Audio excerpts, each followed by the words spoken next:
안녕하세요. 루시의 카누마 일기입니다. 오늘은 요 이틀간의 소소한 일상을 들고 왔어요. 사츠키 축제 첫날 철쭉 전시회 구경하고 다음 날은 친구네 딸기하우스에서 이치고 마무리까지 작지만 알찬 카누마의 일상 같이 즐겨요. 드디어 사츠키 축제가 시작됐어요. 카누마에서 매년 열리는 축제인데 올해도 어김없이 첫날부터 나가봤습니다. 날씨도 딱 좋고 거리에 사람들도 조금씩 나오기 시작했어요. 축제 시작날 특유의 그 설레는 분위기 아시죠? 저는 이 느낌이 너무 좋아서 매년 첫날을 꼭 챙겨가게 되더라고요. 사츠키는 우리말로 철쭉이에요. 전시회에는 정말 다양한 종류의 철쭉이 나와 있었는데 분재 형태로 아주 정성스럽게 가꿔진 것들이 많았어요. 작은 화분 안에 이렇게 나무가 담겨 있는데 어떤 건 수십 년 된 것들도 있다고 하더라고요. 꽃 색깔도 진한 빨강, 연한 핑크, 흰색까지 다양해서 보는 내내 눈이 즐거웠어요. 사진으로 담기엔 너무 아까울 만큼 예뻤는데 그래도 최대한 담아봤으니 같이 구경해요. 사실 이날 라이브 방송을 처음 도전해봤어요. 축제 분위기를 실시간으로 같이 즐기면 좋겠다 싶어서요.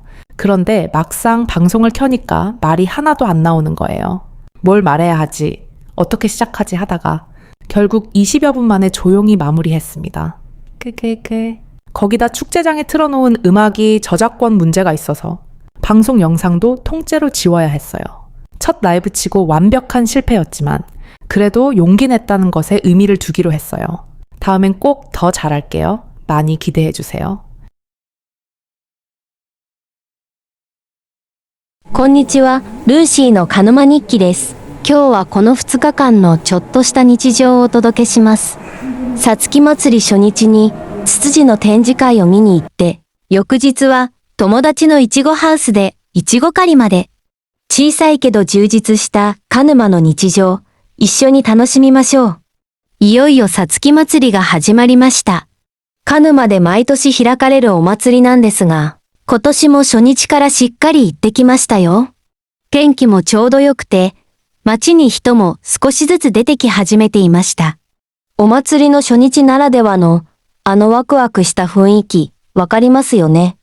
私はこの感じがすごく好きで、毎年初日は必ず行くようになってるんです。さつきは日本語でツツジのことですね。展示会には本当にいろんな種類のさつきが並んでいて、盆栽の形でとても丁寧に育てられたものが多かったです。小さな鉢の中に、こんな風に木が収まっていて、中には何十年も経ったものもあるんだとか。花の色も濃い赤、淡いピンク、白まで様々で、見ている間、ずっと目が喜んでいました。写真に収めるのがもったいないくらい綺麗だったんですが、できる限り撮ってきたので、一緒に見ていきましょう。実はこの日、ライブ配信に初めてチャレンジしてみたんです。お祭りの雰囲気をリアルタイムで一緒に楽しめたらいいなと思って。でも、いざ配信を始めたら、言葉が全然出てこないんですよ。何を話せばいいんだろう、どう始めればいいんだろうって思っているうちに、結局20分ほどで静かに終わってしまいました。しかも祭り会場で流れていた音楽が著作権の問題があったみたいで、配信の動画も丸ごと削除しなければならなくて、初ライブとしては完璧な失敗でしたが、勇気を出したことに意味があると思うことにしました。次はもっとうまくやりますね。楽しみにしていてください。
그렇게 사츠키 축제 첫날을 마무리하고 다음 날은 친구 시즈짱네에 놀러 갔어요. 시즈짱이 딸기하우스 딸기를 다 자른다고 하는데 얼마든지 따가라고 해서 신나게 달려갔습니다. 시즈짱네 딸기하우스예요. 안에 들어서자마자 딸기 향이 확 퍼지는데 그 향만으로도 이미 행복해지는 느낌이에요. 시즈짱은 매년 이맘때 딸기를 수확하는데 올해 딸기가 특히 잘 됐다고 자랑하더라고요. 얼마든지 따가라는 말에 저는 완전히 신이 났어요. 케케이. 빨갛게 익은 딸기들이 줄줄이 달려있는데 어디서부터 따야 할지 모를 정도였어요. 잘 익은 걸 고르는 게 생각보다 진짜 재밌더라고요. 꼭지 쪽까지 빨간 게 제일 달다고 시즈짱이 알려줬어요. 바로 따서 바로 먹는 딸기는 진짜 차원이 달라요.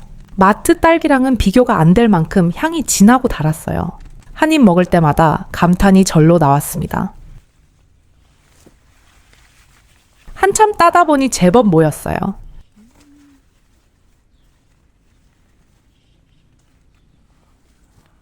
딸기 하우스 안에서 시즈짱이랑 수다 떨면서 딸기 먹고 이런 시간이 카누마 생활에서 제일 좋은 부분인 것 같아요. 특별한 게 아니어도 이웃이랑 이렇게 함께하는 일상이요. 사츠키 축제 첫날 그리고 시즈짱네 딸기 하우스까지 이틀 동안 카누마의 계절을 꽉 채운 것 같아요. 라이브 방송은 실패했지만 예쁜 꽃도 보고 맛있는 딸기도 실컷 먹었으니 충분히 좋은 주말이었어요. 카누마의 5월은 항상 이렇게 꽃이랑 딸기랑 함께해요. 여러분도 언젠가 이 계절에 카누마에 오실 수 있으면 좋겠다고 늘 그런 생각을 해요. そんな感じでさつき祭りの初日を締めくくって、翌日は友達のしずちゃんのところに遊びに行きました。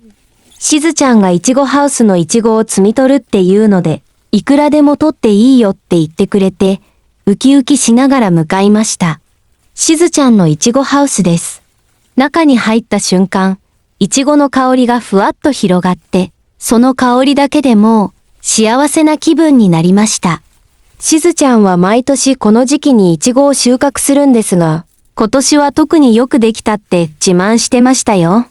いくらでも取っていいよという言葉に、もう完全にテンション上がりました。真っ赤に熟したイチゴがずらっと並んでいて、どこから取ったらいいかわからないくらいでした。